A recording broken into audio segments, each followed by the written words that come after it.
My husband's business partner bet him $50,000 I'd sob like a child when they served me divorce papers on Christmas Eve.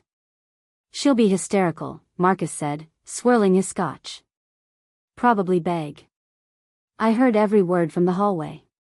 3 days later, I signed those papers without a single tear, smiled, and slid an envelope across the table. Inside was a bankruptcy filing notice. For his company. The one he thought he owned. Before we jump back in, tell us where you're tuning in from, and if this story touches you, make sure you're a subscriber, because tomorrow, I've saved something extra special for you. His face went white. Marcus actually dropped his glass. But let me back up, because this story doesn't start with revenge. It starts with love. Or what I thought was love. 5 years ago, I met Daniel Westbrook at a charity auction in downtown Portland. He had this magnetic confidence that filled every room. Dark hair perfectly styled, suits that cost more than my rent, and a smile that made you feel like the only person in the world. He bid on a weekend in Napa, won it, then turned to me and asked if I'd like to join him. I should have seen it then. The way he assumed I'd say yes. The way he didn't ask, really, just expected. But I was 28, working 60-hour weeks as a financial analyst, and honestly, I was tired. Daniel felt like possibility. Like the universe finally saying, "Here, you've worked hard enough." We got married 18 months later. Small ceremony, his family, a few of my friends. My parents had passed years before, so it was mostly his crowd. His mother, Patricia, wore cream to my wedding. His sister, Vanessa, spent the reception talking about Daniel's ex-girlfriend, the brilliant corporate lawyer who got away. I laughed it off. I was good at that. Daniel owned a commercial real estate development company called Westbrook Ventures. Or so everyone believed. What people didn't know was that the company existed because of me. 6 months after we married, Daniel came home looking stressed. Financial trouble, he said. A deal had fallen through. Investors backing out. The company might fold. He'd lose everything. I watched him pace our living room, hands shaking as he poured a drink, and I did what I thought a good wife should do. I helped. My grandfather had left me a trust fund. $2.4 million, managed carefully, growing steadily. Money I'd planned to use for a house someday. 4 kids' college funds. For a future. Daniel needed $400,000 to save the company. I gave him $600.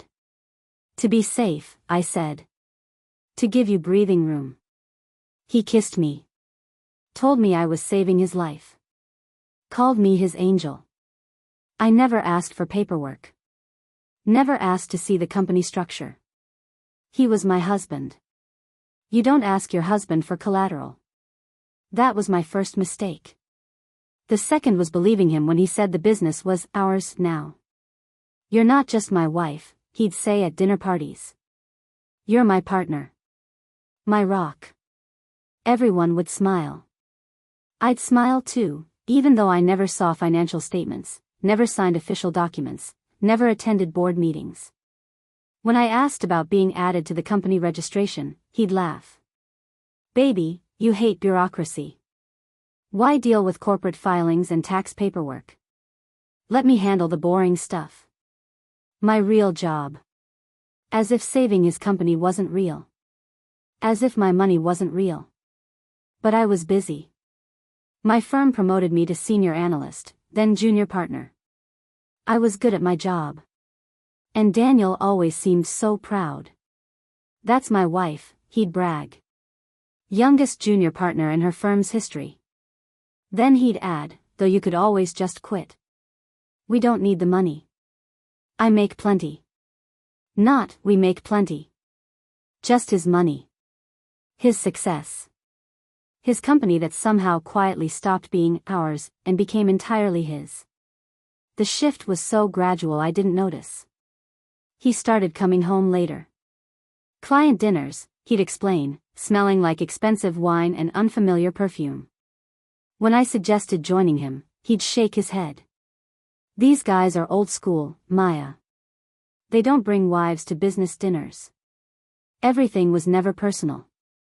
That became his favorite phrase. When he stopped asking about my day, not personal, just distracted. When he forgot our anniversary, not personal, just a crazy month. When his mother suggested I was gaining weight, and he said nothing, not personal, she's just traditional. I started to shrink. Not physically. Emotionally. Socially. I stopped going to book club. Stopped seeing college friends.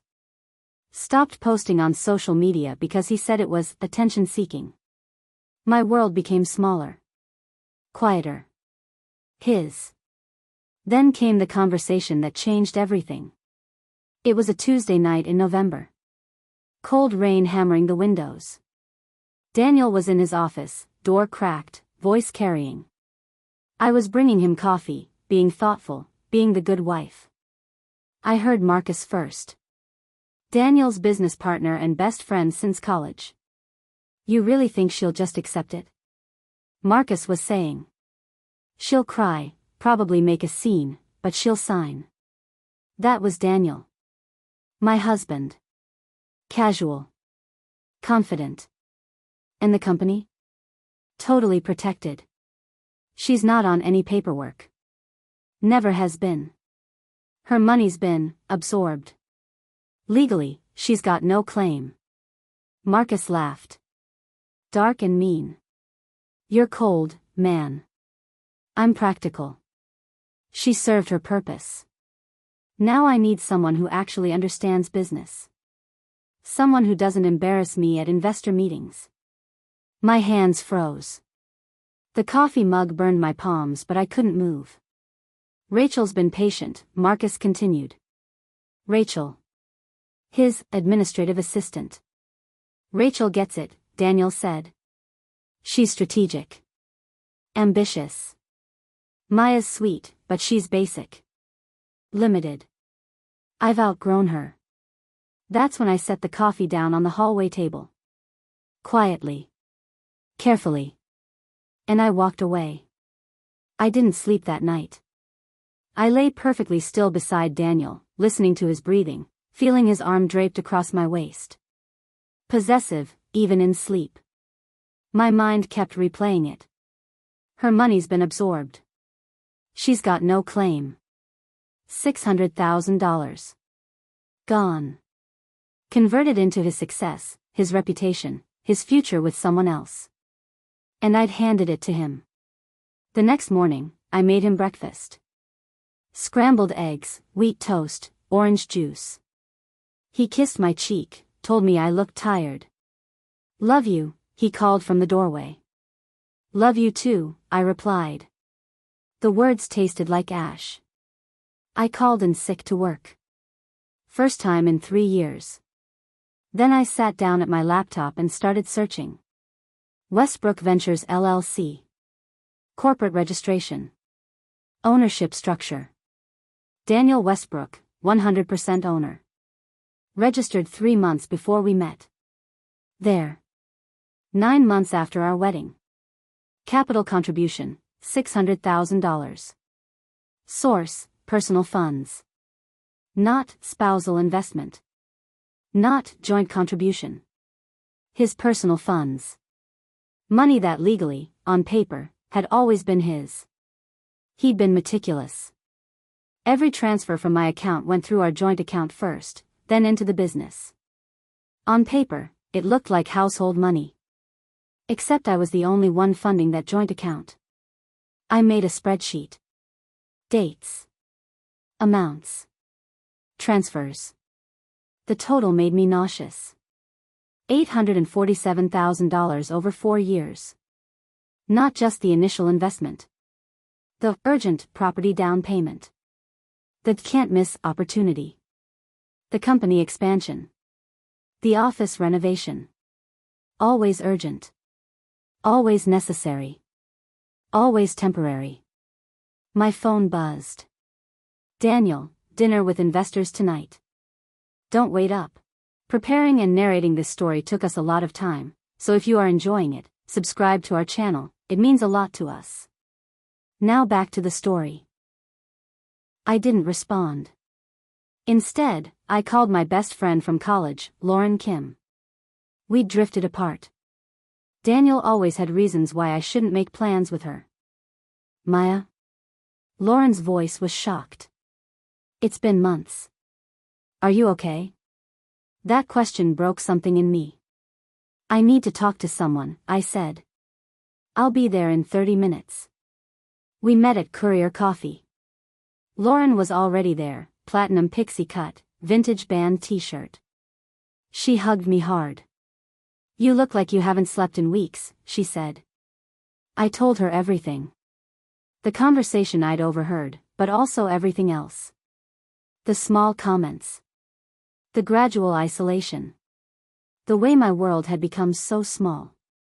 When I finished, Lauren pulled out her phone. My cousin Jasmine is a lawyer. Family and business law. Can I call her? Jasmine Rivers met us 30 minutes later. Sharp suit, sharper eyes. She ordered black coffee and sat down with a legal pad.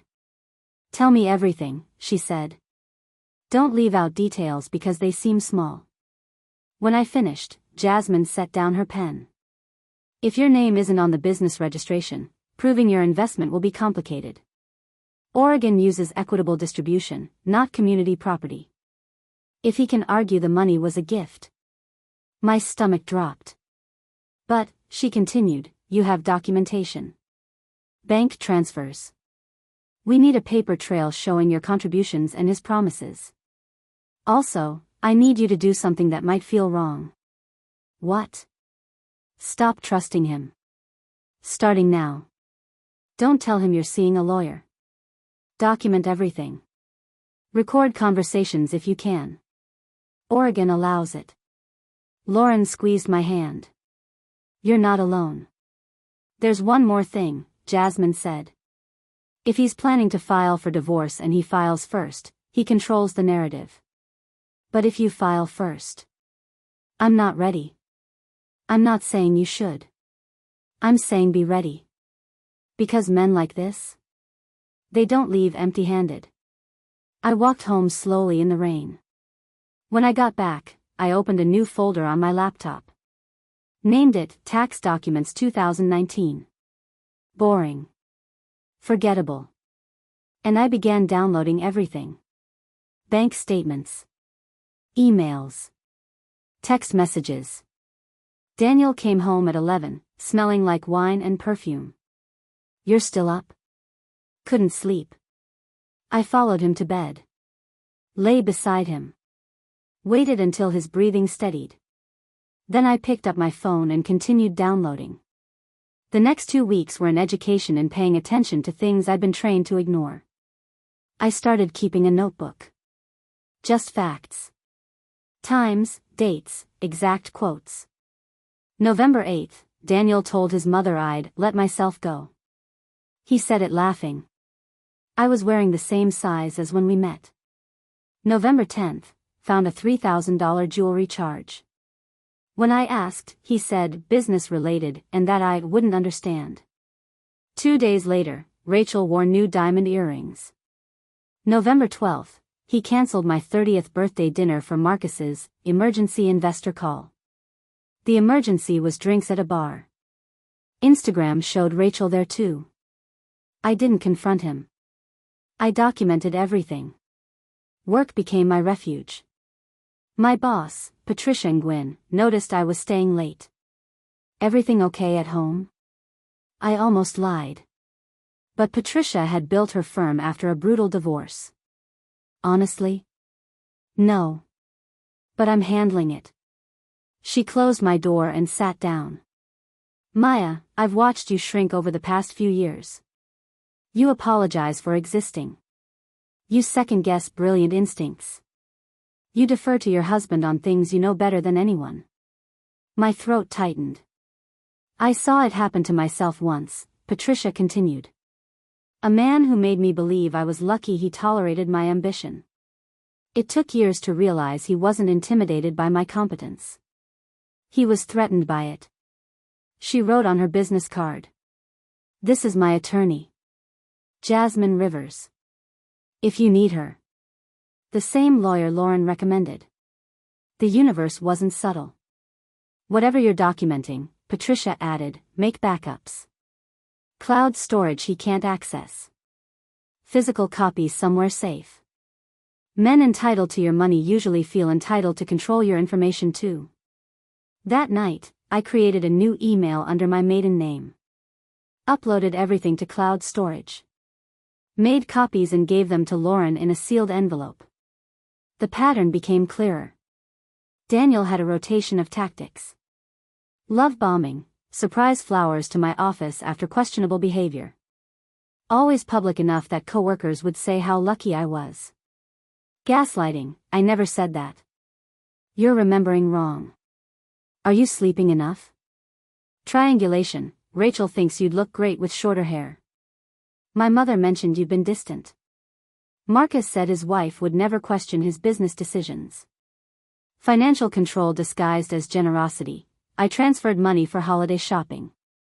Never mind, it was less than I'd contributed. Always framed as him taking care of me with his money. Thanksgiving was a masterclass in public versus private Daniel.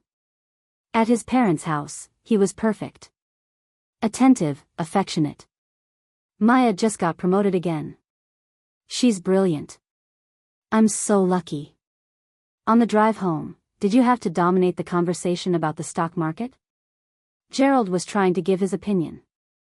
I was responding to his question about my field. You were showing off. It's unattractive. Men don't like women who make them feel stupid. December arrived. Daniel worked even later. Some nights he didn't come home. Crashed at Marcus's place, became regular. I stopped asking questions. Instead, I hired a private investigator. Simone Torres. Former police detective. She had gray-streaked hair and a face that could blend anywhere. I need to know where the money's going, I told her. And if there's anything else. Her first report arrived 5 days later. I read it in a bathroom stall at work, hands shaking. Daniel was having an affair with Rachel. They'd been involved for almost 2 years. Since before his business crisis. Since before he'd asked me for money. But the financial information was worse. Daniel had been moving money from Westbrook Ventures into a separate LLC registered under Rachel's name. They were building a luxury property management company. Using Daniel's client relationships. Essentially competing with his own business, leaving the original as a shell. Launch date? December 28th. 3 days after Christmas. The same Christmas he planned to divorce me. I forwarded the report to my secure email, downloaded it to an encrypted drive, sent a physical copy to Lauren's office. Then I went back to my desk and finished reviewing a client's portfolio. Because that's what you do when you discover your husband has been orchestrating your destruction for years. You keep working. You keep breathing. And you start planning. December 15th, 10 days before Christmas. I came home early, claiming a headache. The condo was empty. Daniel's laptop sat open on the kitchen counter. A message chimed. The old Maya would have walked away. The new Maya looked at the screen. Group chat. Daniel, Marcus, and Rick_investor. Marcus, the Christmas play is still on schedule? Daniel, locked and loaded. Papers signed. My lawyer's holding them until the 24th. Rick_investor, cold-blooded. Though 50 grand is a steep bet. Marcus, worth every penny. She's going to completely fall apart. Danny says she cries at rom-coms. Daniel, it'll be poetic. She always made such a big deal about holidays. Family, togetherness, all that sentimental garbage. Rick_investor, what about the business assets? She contributed capital, right? Daniel, gifts between spouses. No documentation saying otherwise. Her mistake for trusting me. By the time she figures it out, everything will be tied up in Rachel's LLC. Marcus, Rachel's smarter than Maya ever was. Daniel, Rachel understands ambition. Maya understands spreadsheets and feelings. My hands didn't shake as I screenshot the conversation. I forwarded it to my secure email, to Jasmine, to Simone. Then deleted the forwarding history and closed the laptop. I sat down on the couch and felt something shift inside me. Not breaking. Hardening. He thought I was soft. Emotional. Predictable. He was right about predictable. I was predictably thorough. Predictably strategic. Predictably excellent at managing risk. Daniel Westbrook had just become a risk that needed managing. Jasmine called within minutes. I saw the screenshots. Maya, this changes everything. That conversation shows premeditation, fraud, and he's admitted to misrepresenting your contributions as gifts. Can we use it? We can bury him with it. I did some digging. Rachel registered that LLC 6 months ago. Marcus is listed as a silent investor. This wasn't just Daniel's exit strategy. This was coordinated, using your money to fund Westbrook Ventures while building its replacement. What happens if Westbrook Ventures goes bankrupt? A pause. Why would it? Because its primary investor could claim fraudulent misrepresentation and force an audit. If the company can't prove the money was legitimate investment rather than stolen marital property, the company becomes liable for the debt. Jasmine's voice sharpened. Maya, that's brilliant. But extremely aggressive. He bet $50,000 I'd cry. He's planning to humiliate me on Christmas. He's been stealing from me for years. My voice was calm. Deadly calm. I want to be extremely aggressive. Then we file tomorrow. Emergency filing with fraud claims, requests to freeze all business assets. We lock everything down before he knows what hit him. He'll realize I'm coming. Yes. Which is why you can't be there when it happens. Pack a bag tonight. Tomorrow, go to work like normal. I'll have papers served at 10 a.m.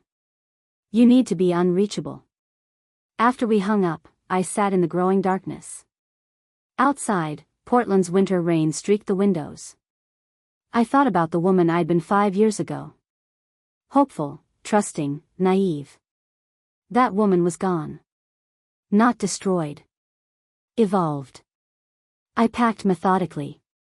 Clothes, toiletries, laptop, hard drives, documents. Then I took off my wedding ring. Platinum, simple, elegant. For years of my life reduced to a circle of metal. I put it in an envelope. Evidence. That night, Daniel came home after midnight. I pretended to be asleep. When he climbed into bed, he didn't reach for me. We lay inches apart, miles distant. In the morning, I made coffee. Laid out his favorite mug. You're up early, he said. Big day. Client presentation. I handed him coffee. You? Board meeting. Routine stuff. He kissed my cheek. A man with no idea his world was about to detonate. Have a good day, I said. I left at 7:30. Normal time. Normal routine. Went to my office. At 8, I told Patricia's assistant I wasn't feeling well and needed to work from home. At 8:30, I was at Lauren's apartment, watching the clock. At 9:45, Jasmine texted, "Server is in position." At 10 a.m., my phone started ringing. Daniel's name flashing. Once. Twice. 3 times. Then Marcus. Then Daniel again. Daniel, 10:15, what the hell did you do? Daniel, 10:30, call me right now. Daniel, 10:45, you're making a huge mistake. Daniel, 11 o'clock, fine. Have it your way. You'll regret this. Lauren sat beside me. How do you feel? I thought about it. Really thought about it. Free, I said. Terrified. But free. Jasmine called at 11:30. He went ballistic. Threatened the process server, got escorted out by security. But his lawyer already called wanting to negotiate. He's offering $400,000 to drop the fraud claims. Half of what I gave him. Which tells me he's scared. He knows we have something. What did you tell him? That we'd consider it. I want him sweating through Christmas. I smiled. Cold and sharp. Let him sweat. One more thing. I filed an emergency motion to freeze the business accounts. The judge granted it. Everything's locked until the hearing on the 28th. December 28th. The day he'd planned to launch with Rachel. He can't launch, I said. Not without capital. Not without being able to move money. He's stuck, Maya. That night, sleeping in Lauren's guest room, I felt something I hadn't felt in years. Hope. Not naive hope. Something harder, earned through pain and strategy. The hope of someone who'd finally stopped asking for permission to fight back. The next 3 days existed in strange suspension. I went to work, smiled at colleagues, attended meetings. On the surface, everything appeared normal. Daniel's calls and texts continued in predictable cycles. Anger, bargaining, love bombing, threats. Day 1, you've embarrassed me in front of my entire company. Day 2, baby, we can work through this. Don't let lawyers destroy what we built. Day 3, you have no idea what you've started. I will make sure you get nothing. Jasmine had been clear, silence was power. Every message revealed his emotional state, his tactics. Let him fill the void with his own desperation. Simone delivered her second report on December 18th. We met at a diner in Selwood. The new LLC has been receiving transfers from Westbrook Ventures for 8 months. $247,000 total, categorized as consulting fees. But Rachel doesn't have a business license, doesn't pay taxes, doesn't have legitimate business structure. It's a shell company. Exactly. He's been stealing from his own business, which means defrauding investors, partners, and you. I've got bank records and a paper trail any law student could follow. Plus, I tracked down original investors. 3 haven't received returns in over a year. One's considering legal action. My mind connected dots. If investors are already unhappy and we show he's been mismanaging funds, the company becomes legally vulnerable. And everyone involved loses. Including Marcus. Marcus bet $50,000 on my breakdown. Then he's about to lose a lot more. I met with Jasmine that evening. Documents spread across her conference table like battle plans. This is bigger than divorce, she said. This is fraud, embezzlement, breach of duty. We could bring criminal charges. I don't want him in prison. I want justice, not revenge. What do you want? I looked at the scattered evidence. Years of lies in black and white. I want real consequences. I want his investors to know. I want Marcus to lose his bet and investment. I want Rachel to understand she hitched to a sinking ship. And I want every penny returned with interest. Jasmine studied me. That's not just justice. That's strategic destruction. He built his empire on my money and trust. I want to watch it collapse under his own greed. Then we expose the fraud to investors first, let them turn on him. We file for full disclosure, force him to reveal every transaction. We push for the company audit. Once the numbers are public, the rest takes care of itself. When? December 23rd. If we convince the judge there's merit, she'll order a full audit and freeze all operations. 2 days before Christmas. You wanted him to feel it. I spent the weekend at Lauren's, planning. I opened a new bank account, transferred my remaining funds. Changed my direct deposit, emergency contacts, beneficiaries. Anywhere Daniel's name appeared, I removed it. I packed everything that mattered. Photographs, grandmother's jewelry, college diploma, books. Lauren's apartment became my staging ground. I'm proud of you, Lauren said, watching me organize with precision. For what? Letting myself be used for 4 years? For fighting back. A lot of women don't. They accept it, blame themselves, stay small because it's easier. I taped up another box. I blamed myself for a long time. Thought if I just tried harder, he'd see my value. And now? Now I realize he saw my value perfectly. That's why he targeted me. He didn't want a partner. He wanted an ATM with emotions he could manipulate. My phone buzzed. Unknown number. Unknown, you think you've won. But you have no idea what he's capable of. Drop this before you get hurt. I forwarded it to Jasmine and Simone, then blocked the number. Threatening messages. Good. More evidence. Patricia called Monday, asking me to come to her office. When I sat down, she pulled out a folder.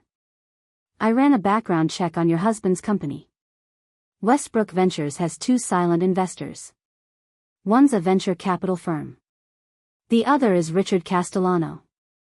The name meant nothing. He's connected. Real estate, property management, some less savory business. The kind who doesn't appreciate being defrauded. When men like Castellano discover they've been used, they don't just file lawsuits. They make examples. She slid the folder across. You should know who else has a stake in your husband's downfall. Inside were filings, agreements, and a photo of Castellano. 60-something, expensive suit, dead eyes. Be careful, Patricia said. You're playing a dangerous game. I didn't start it. I'm just refusing to lose. That night, I couldn't sleep. I lay thinking about the hearing in 2 days. About standing before a judge and exposing every ugly truth. At 2 a.m., another unknown number. Unknown, I'm sorry about everything. I never meant to hurt you. Can we talk? Please? D. Burner phone. Trying to circumvent documentation. I deleted it. At 3 a.m., I opened my laptop and pulled up my spreadsheet. Every transaction, every lie, every manipulation, quantified and categorized. The total was more than money. It was 4 years of my life, my labor, my trust, my belief in partnership. But it was also something else. Evidence. Power. The tools to dismantle everything he'd built on my broken pieces. I added one final column, projected recovery. If everything went according to plan, I wouldn't just get my money back. I'd get his company. His reputation. His future. Justice. I saved the file, encrypted it, backed it up 3 places. Then I went back to bed and slept soundly for the first time in months.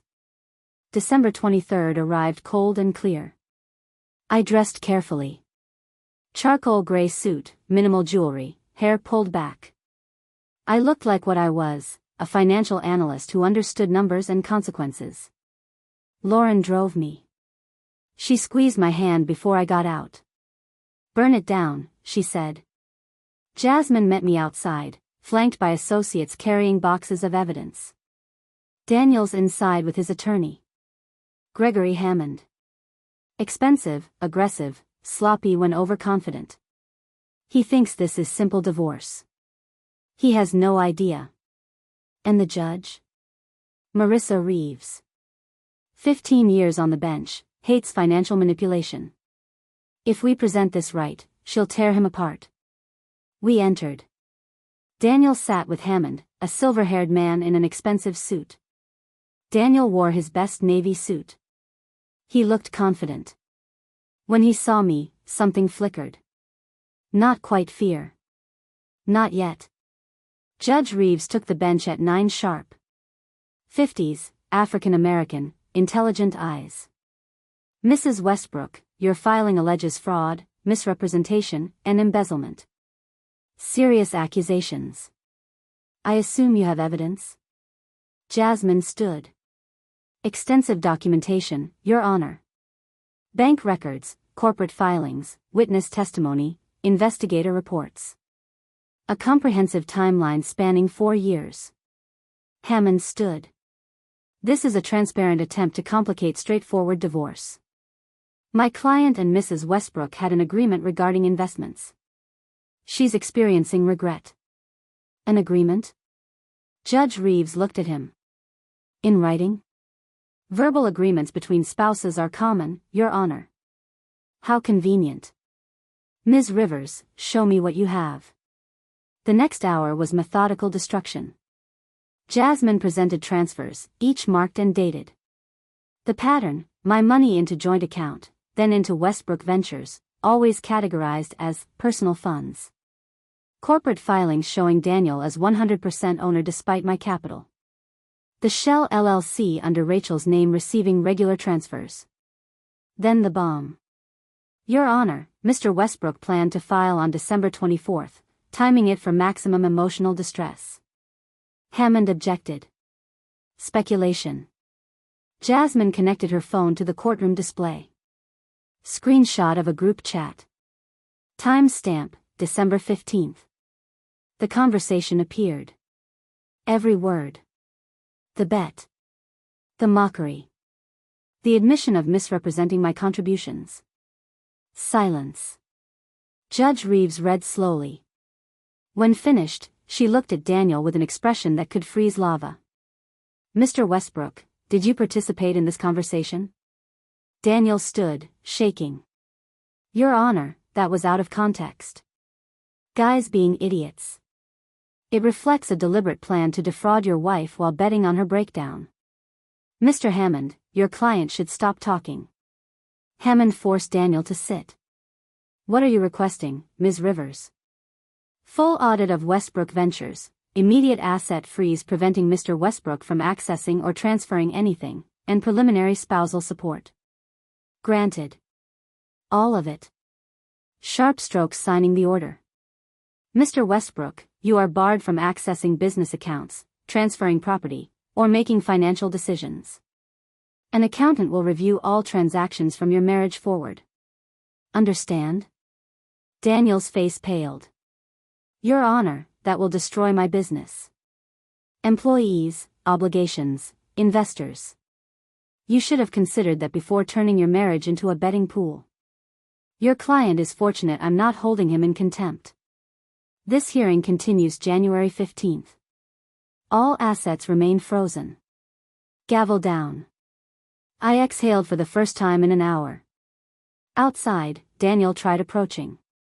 Jasmine stepped between. Don't. Communication goes through me. Maya, please. His voice cracked. Real emotion. Fear. You're destroying everything.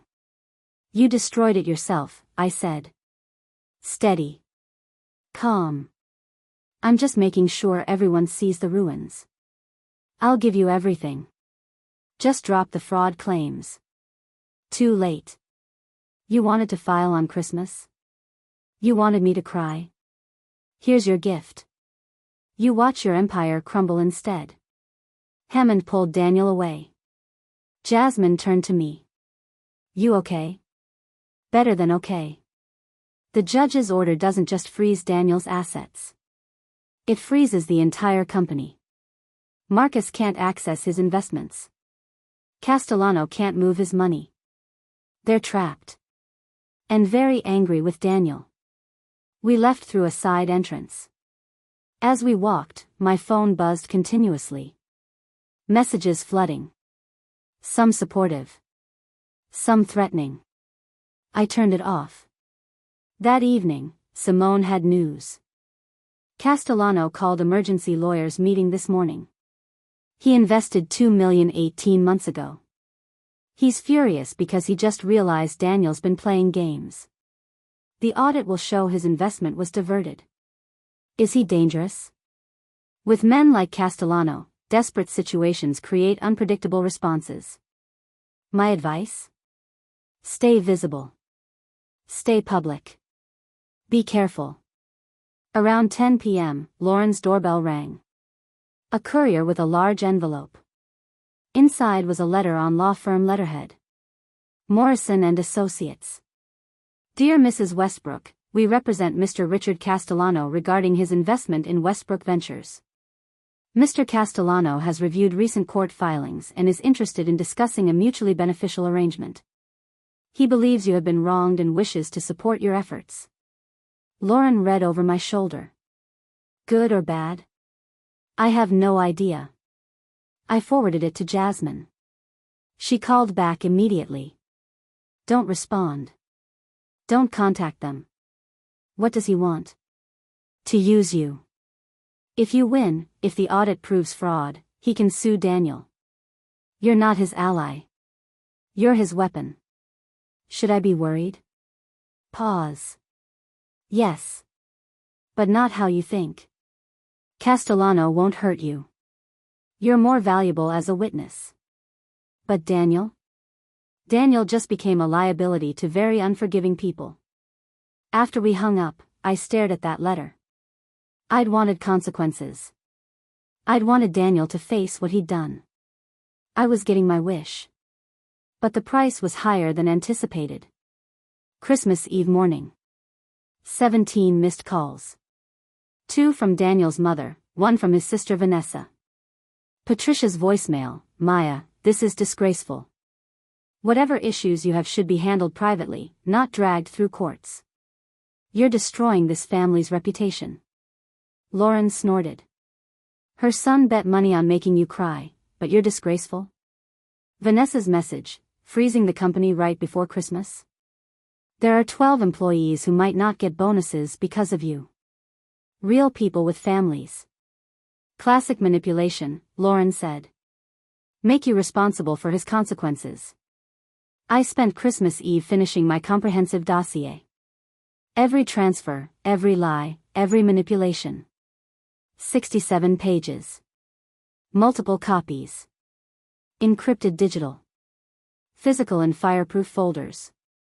1 to Lauren, 1 to Jasmine, 1 to Simone. 1 mailed to a post office box under my maiden name. What's this for? Lauren asked.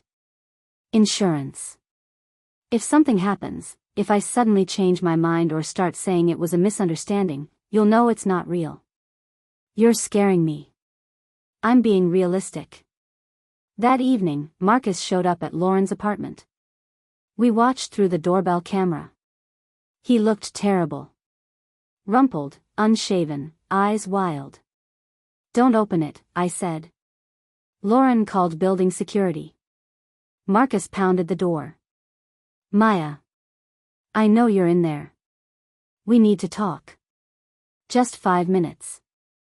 Security's on the way, Lauren said into her phone. Marcus's voice came through desperate. You don't understand what you've done.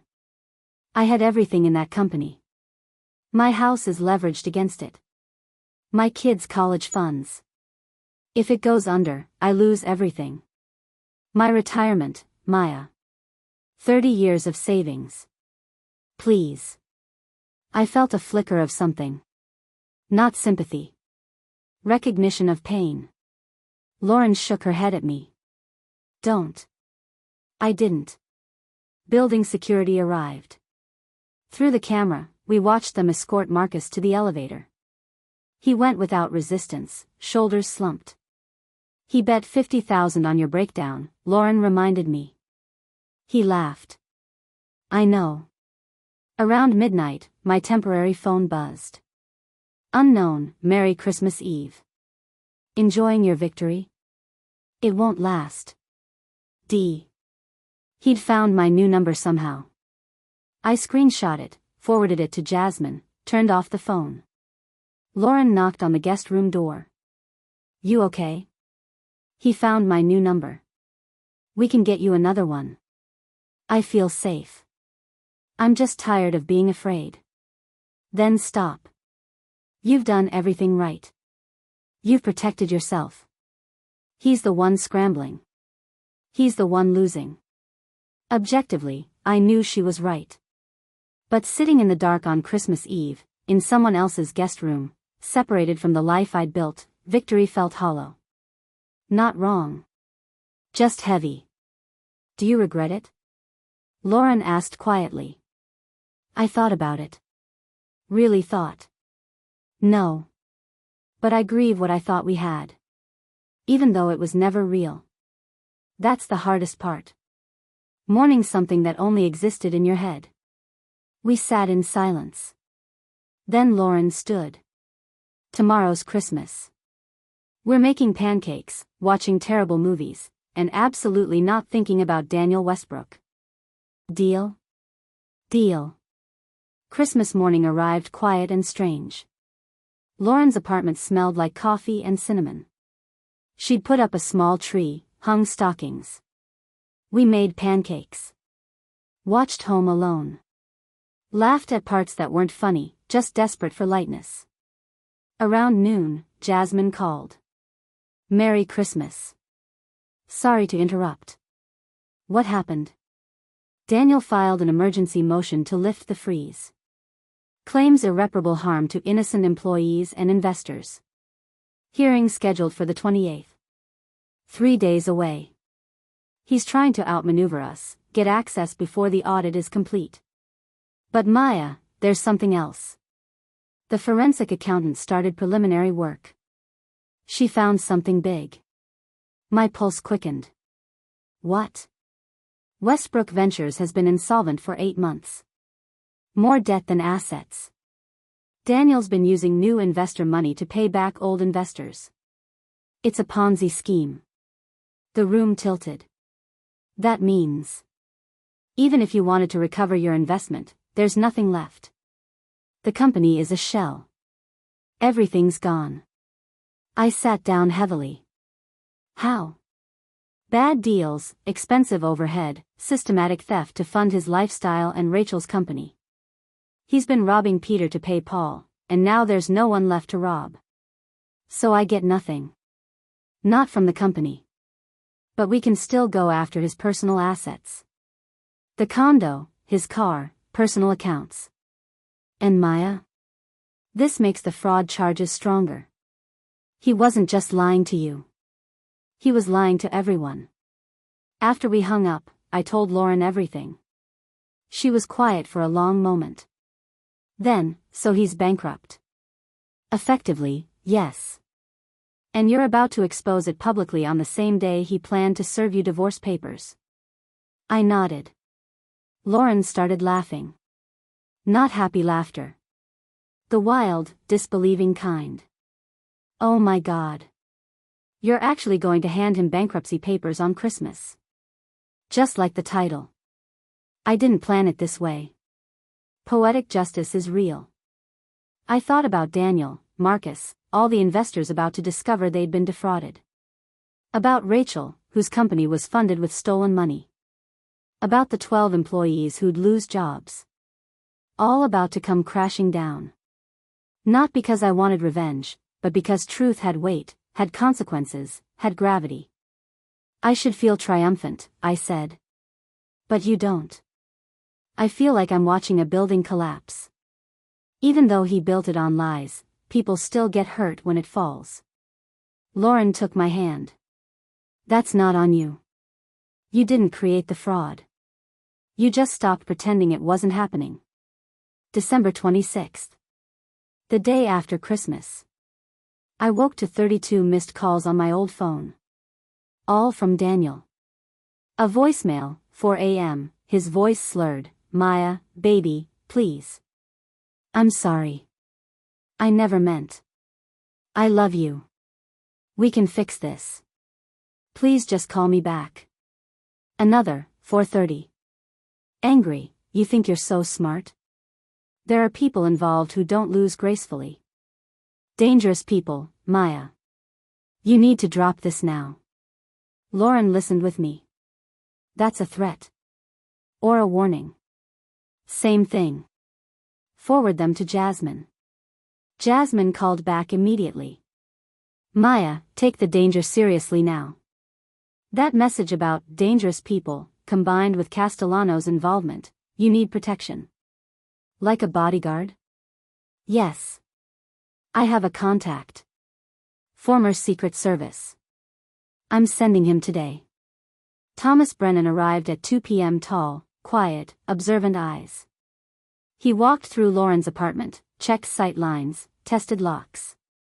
Vary your patterns, he said. Different routes, different times, different locations. Don't be predictable. You really think someone might hurt me? You're a liability to people with resources and no conscience. Better safe than sorry. He gave me a panic button app and made me promise not to go anywhere alone. That evening, Simone called. Castellano filed a civil lawsuit against Daniel this morning. Fraud, breach of contract. He's seeking his $2 million plus damages. But his lawyer subpoenaed you as a witness. I found the envelope that had been slipped under Lauren's door. Legal documents requiring me to testify about everything. This is good, right? Lauren asked. Complicated, I said. If I testify in Castellano's case, anything I say can be used in the divorce. But it also makes me look vindictive. Simone continued. Daniel tried to meet with Castellano yesterday. Tried to blame everything on you, claim you sabotaged the business out of spite. Did it work? Castellano threw him out. Literally. Had security escort Daniel from the building. After the call, I pulled out my laptop. I want to show you something, I said to Lauren. This is everything. If something happens to me, this goes public. I've set up a dead man's switch. If I don't reset it every 72 hours, it automatically sends to the FBI, the SEC, and every investor. Lauren stared. You're serious. I'm not going to be silenced. If they want me gone, everyone knows why. When did you become Jason Bourne? When I realized nice women who trust their husbands end up broken. December 27th brought the forensic accountant's preliminary report. I read it twice, trying to process. Westbrook Ventures had systematically defrauded investors of over $4 million across 3 years. New money constantly paying old debts, creating the illusion of profitability while hemorrhaging cash. My $600,000 had been the seed money that made everything possible. The legitimate capital that gave Daniel credibility. Without my trust fund, none of this would have existed. Not my fault. I understood that intellectually. But emotionally? The guilt was crushing. You didn't know, Lauren said. You can't blame yourself for trusting your husband. I was a financial analyst. I should have seen the red flags. You were emotionally manipulated. There's a reason they call it a blind spot. That night, I barely slept. Every sound made me jump. At 3 a.m., I got up, made tea, sat by Lauren's window overlooking the quiet street. My phone buzzed. Jasmine. Jasmine, can't sleep either. Tomorrow's hearing is going to be brutal. Daniel's lawyer will paint you as vindictive. Are you ready? Me, I have documentation. Evidence. Truth. Jasmine, truth doesn't always win. Me, then I'll make it win. Jasmine, that's my girl. See you at 9. Courthouse. Wear armor. I smiled despite everything. Jasmine knew me. Knew I'd show up in my sharpest suit, my coldest composure, my most unshakable resolve. Daniel wanted war? He'd get one. But tomorrow, in that courtroom, he'd discover something he'd forgotten during 4 years of manipulation. I was very, very good at war. I just fought it with spreadsheets instead of swords. And in the end, numbers didn't lie. December 28th. The day Daniel had originally planned to launch his new company with Rachel. Instead, he was walking into a courtroom to beg for access to funds that no longer existed. I dressed in navy blue. Confident, professional, untouchable.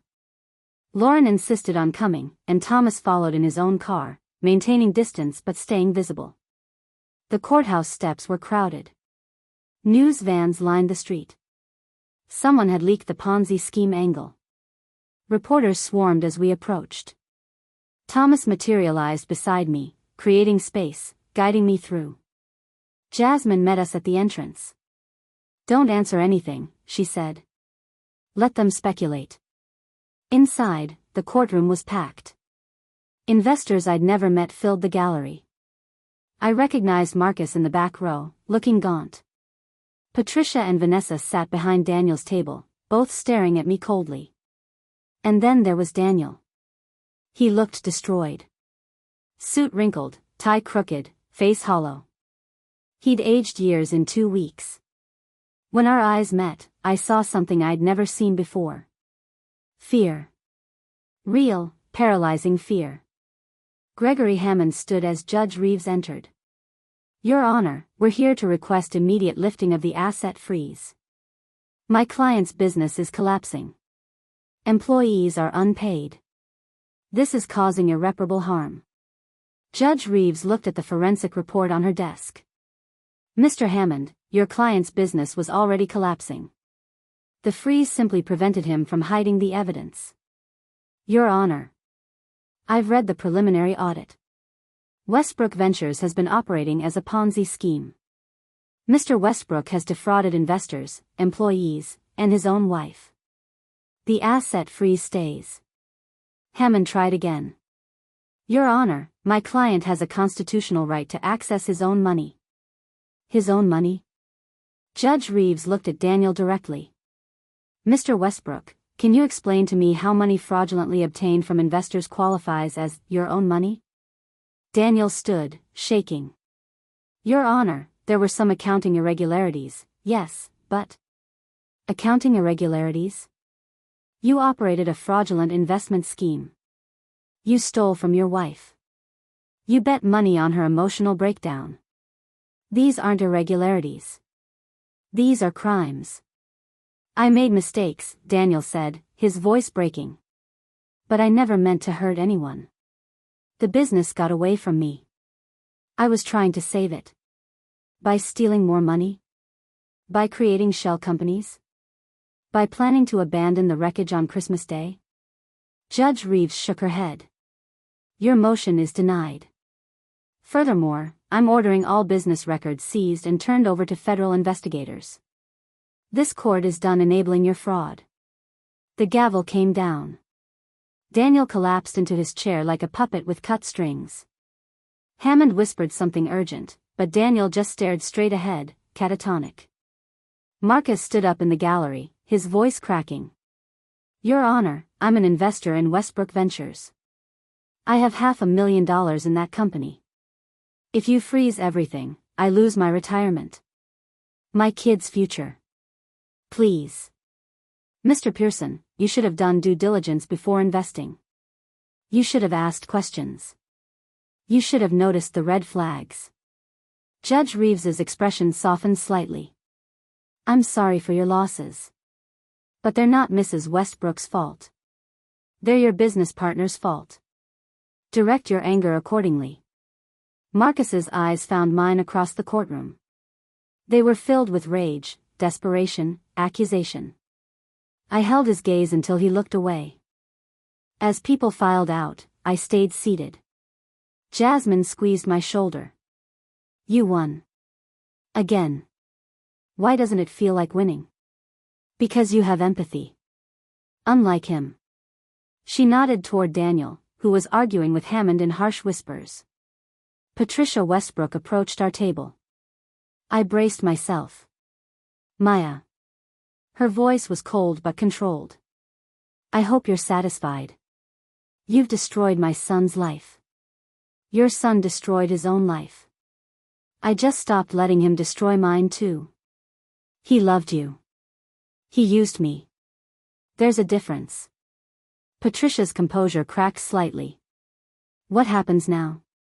Bankruptcy. Liquidation. Federal investigation. Whatever justice requires. And Daniel? I looked at him across the courtroom. Broken, desperate, facing consequences he'd spent years avoiding. He gets exactly what he earned. Patricia walked away without another word. Outside, reporters swarmed again. Jasmine made a brief statement. Mrs. Westbrook is cooperating fully with investigators. She was a victim of systematic fraud and is relieved the truth is finally public. No further questions. As we pushed through the crowd toward Thomas's car, someone shouted, "He bet you'd cry." Did you cry? I stopped. Turned. Found the reporter. Not once, I said clearly. Not a single tear. The cameras flashed. That soundbite would be everywhere by evening. Good. Let them know. I didn't break. I built a case instead. We drove straight to Jasmine's office. Lauren gripped my hand the entire way, sensing I was close to unraveling despite my courtroom composure. Inside Jasmine's conference room, she spread out documents like battle maps. The preliminary hearing went better than expected. Judge Reeves hates financial predators. But Maya, we need to talk about what comes next. The divorce? That's the easy part now. No fault, equitable distribution of whatever's left, which is essentially nothing. No, I'm talking about the federal investigation. The SEC is involved. FBI Financial Crimes Division. They'll want to interview you extensively. When? Next week. They'll want to know everything. Timeline, conversations, documentation. You'll essentially be their star witness against Daniel. My stomach churned. I'm not trying to send him to prison. You might not have a choice. The evidence you gathered is exactly what they need to build a criminal case.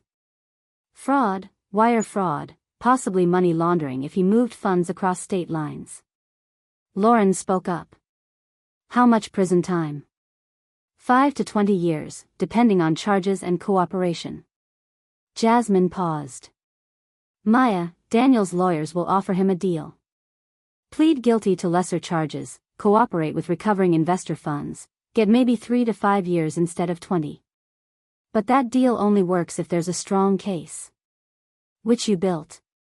I stood, walked to the window overlooking downtown Portland. The city looked normal. People going about their lives, unaware of the catastrophe playing out in legal offices.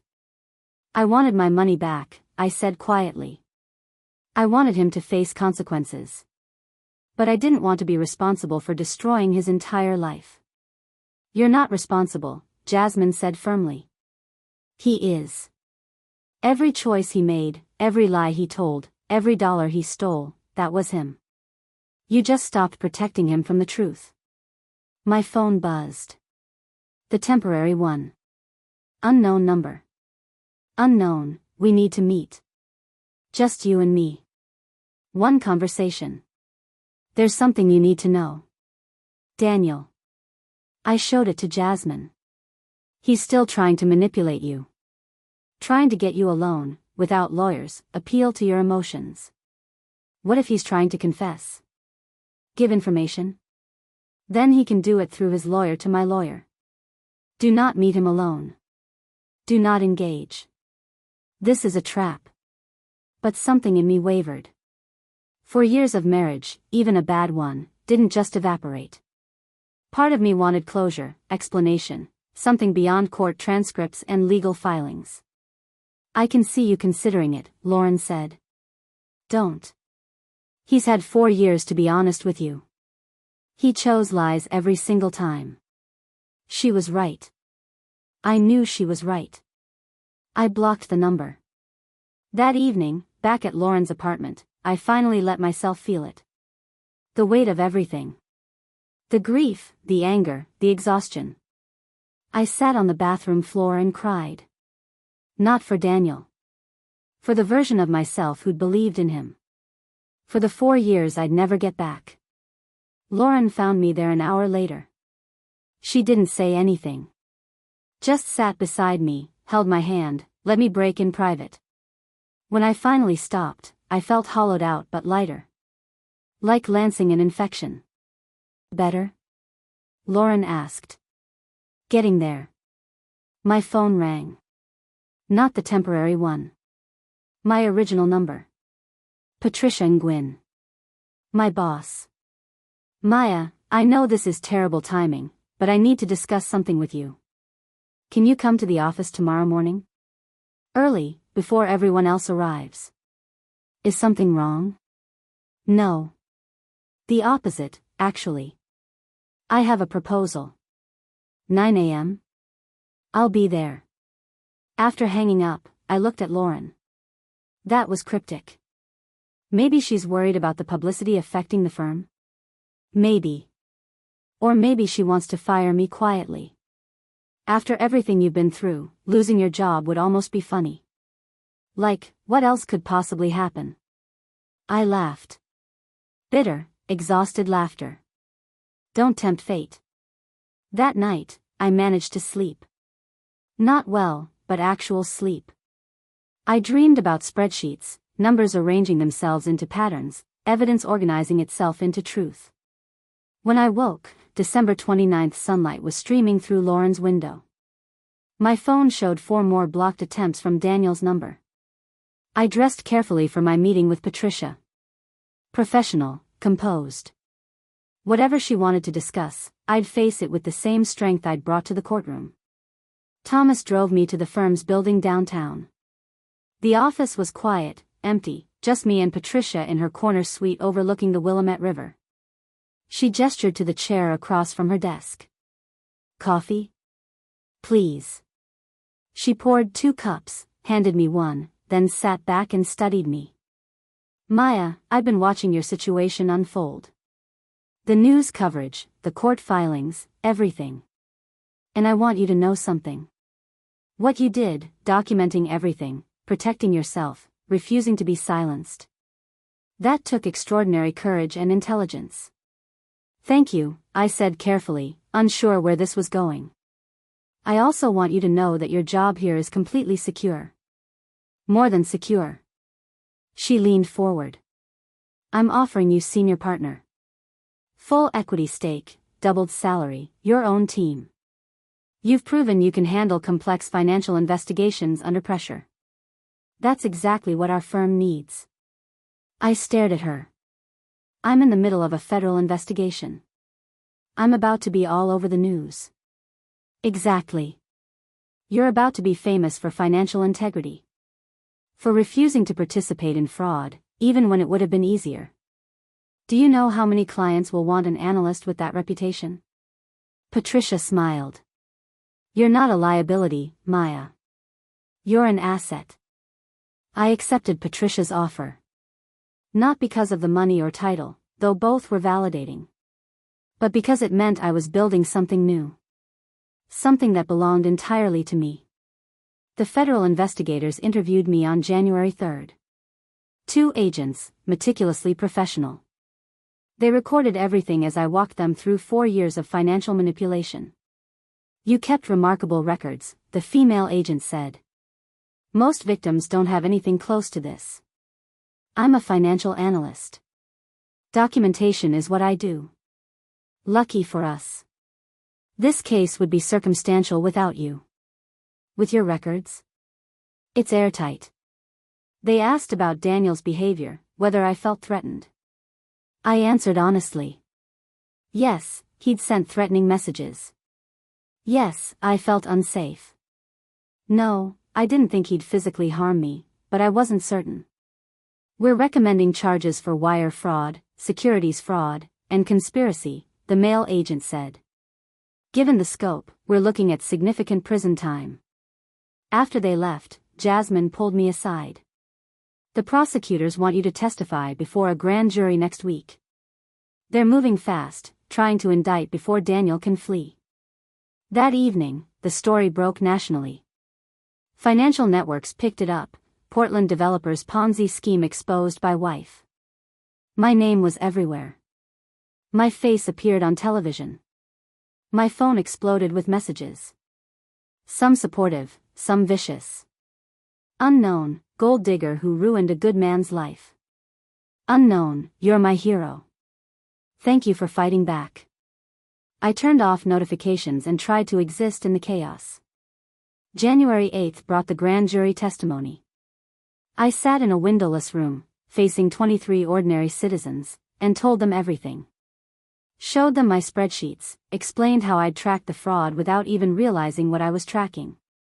The prosecutor asked his final question, Mrs. Westbrook, in your professional opinion, Did your husband deliberately defraud investors, including yourself? Yes. Absolutely. The pattern is unmistakable. The grand jury indicted him on 17 counts. Marcus was indicted too on 3 counts of conspiracy. I felt nothing watching their faces on the news. Not satisfaction, not vindication. Just exhaustion. Rachel Thornton held a press conference, crying, claiming she'd been manipulated, didn't know about the fraud. Her lawyer positioned her as another victim.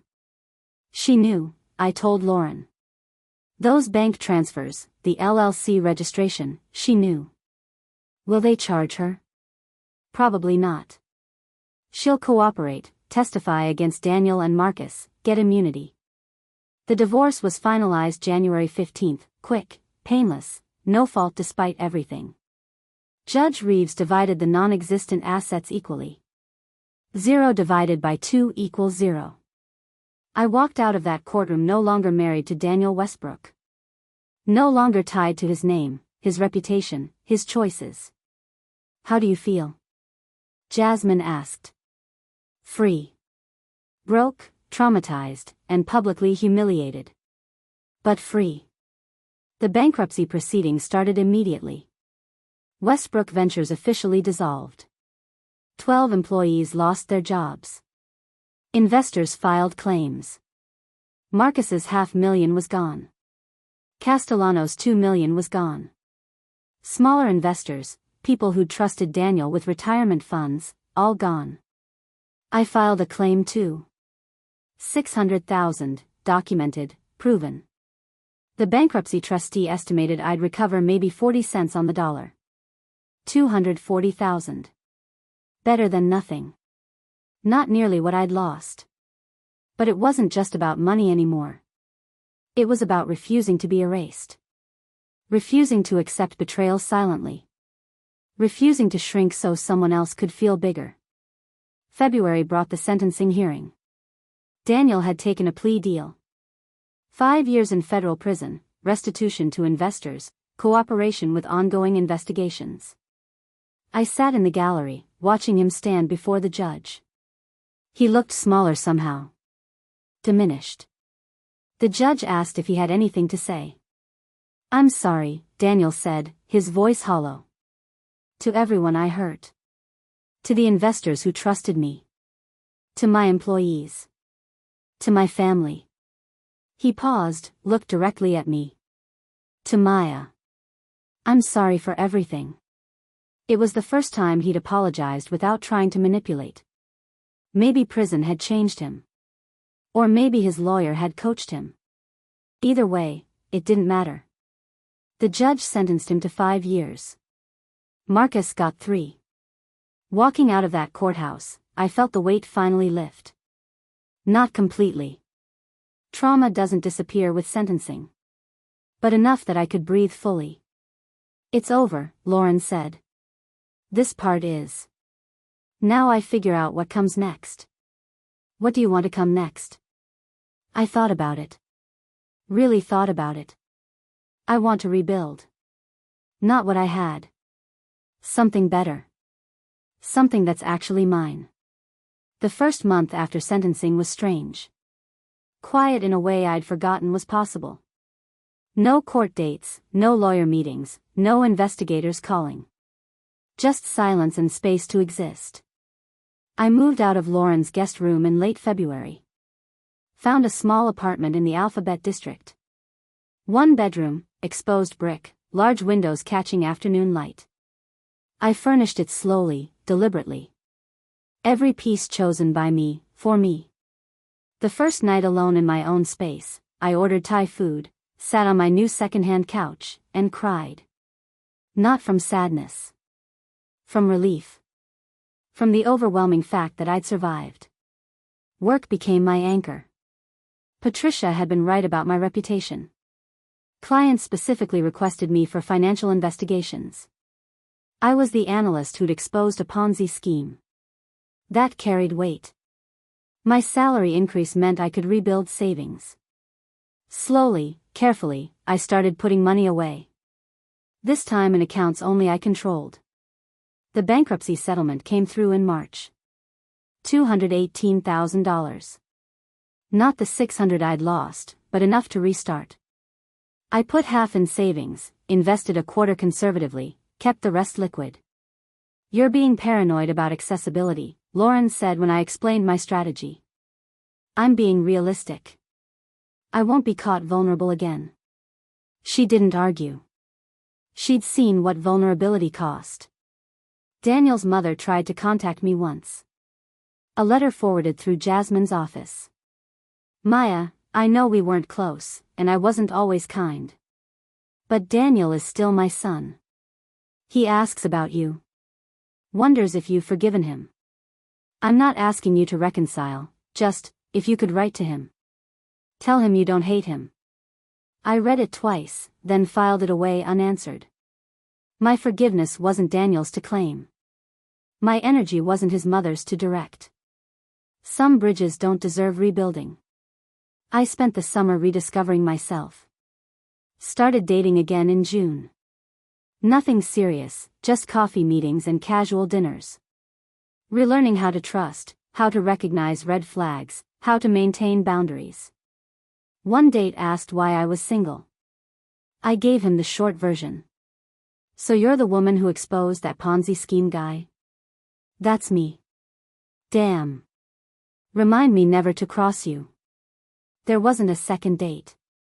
Which was fine. I wasn't looking for someone intimidated by my competence. Simone called in July with an update. Richard Castellano settled his lawsuit. Daniel's paying restitution from prison earnings, which will take forever, but the legal case is closed. And he never came after me? You were never the target. You were always just collateral. You got lucky. Luck. For years of manipulation, fraud exposure, federal investigation, and I'd gotten lucky. The bar was depressingly low. By August, I realized I'd gone an entire week without thinking about Daniel. Then 2 weeks. Then a month. The trauma didn't disappear. Some nights I still woke with anxiety, checking locks, reviewing accounts compulsively. But the intensity faded. Time and therapy worked their slow magic. I started painting. Nothing artistic, just walls. I repainted my apartment in warm colors, sage green and soft yellow, colors Daniel had called too feminine. I hung plants. Bought cheerful kitchen towels. Made my space aggressively, unapologetically mine. Lauren visited often, brought wine and takeout, helped me assemble furniture. "You're nesting," she observed. "I'm reclaiming." Same thing, really. Building something that feels safe. September brought an unexpected call. A literary agent, interested in my story. "Have you considered writing a book? Your case has all the elements. Publishers would be interested." "I'm not a writer. We'd pair you with a ghostwriter. This could help women recognize warning signs." I thought about it. Then declined. My story wasn't entertainment. Wasn't a cautionary tale for consumption. It was mine, lived and survived, and I wanted to keep it that way. Some things didn't need to be shared to have value. October marked 1 year since I'd overheard that conversation. 1 year since everything changed. I celebrated quietly. Lauren took me to dinner at a small Italian place, candlelit and intimate. To surviving, she toasted. To rebuilding, I corrected. Work continued to thrive. Patricia promoted me to lead a new division focused on financial fraud investigation. My team was small but effective. 3 junior analysts, all hungry to learn. I taught them what I'd learned: document everything, trust your instincts, never ignore red flags. One of my analysts, Rebecca, came to me privately. "I think my husband is hiding money. The patterns you taught us, I'm seeing them in my own accounts." We spent 3 hours going through her documentation. She was right. "What do I do?" she asked, terrified. "You do exactly what I did. You document, you protect yourself, and you file first." 6 weeks later, Rebecca served her husband with papers and a motion to freeze assets. He'd been blindsided. She texted me after. He looked shocked that I knew. Thank you for teaching me to see. That felt like victory. One woman protecting herself because I'd shown her how. My apartment filled with life slowly. I adopted a cat from the shelter, a gray tabby named Pepper who'd been overlooked for months because she was skittish around men. We understood each other. I started hosting small dinner parties. Lauren, Patricia, Simone, Jasmine. The women who'd held me together. You seem happy, Patricia observed one evening. I am. Not the way I expected. Not the life I'd planned. But happy. Better than the alternative. So much better. Christmas looked nothing like the previous year. I went to Lauren's parents' house. They welcomed me warmly, never mentioned Daniel except to say they were glad he was gone. Lauren's mother pulled me aside. I saw what you went through. My daughter told me everything. She squeezed my hand. You're stronger than you know. I didn't feel strong. I felt terrified most of the time. Strength isn't the absence of fear. It's doing what's necessary despite it. The bankruptcy trustee sent a final distribution in January. An additional $32,000, recovered from Daniel's personal assets. I deposited it without ceremony. Daniel wrote me a letter from prison. Jasmine called to warn me before I opened it. You don't have to read it, she said. I can tell you what it says. Read it for me. She was quiet, then. It's an apology. Lengthy, detailed, acknowledging specific things he did wrong. Says he's in therapy, working on himself. Asks for nothing. Just says he's sorry and hopes you're happy. Do you think he means it? Does it matter? Your forgiveness isn't required for his growth. I never responded. February brought unexpected news. Patricia wanted me to run a new Seattle branch. Full autonomy, equity partnership, build your own team. It's a big opportunity. Seattle. A new city. Fresh start. Can I think about it? Take your time.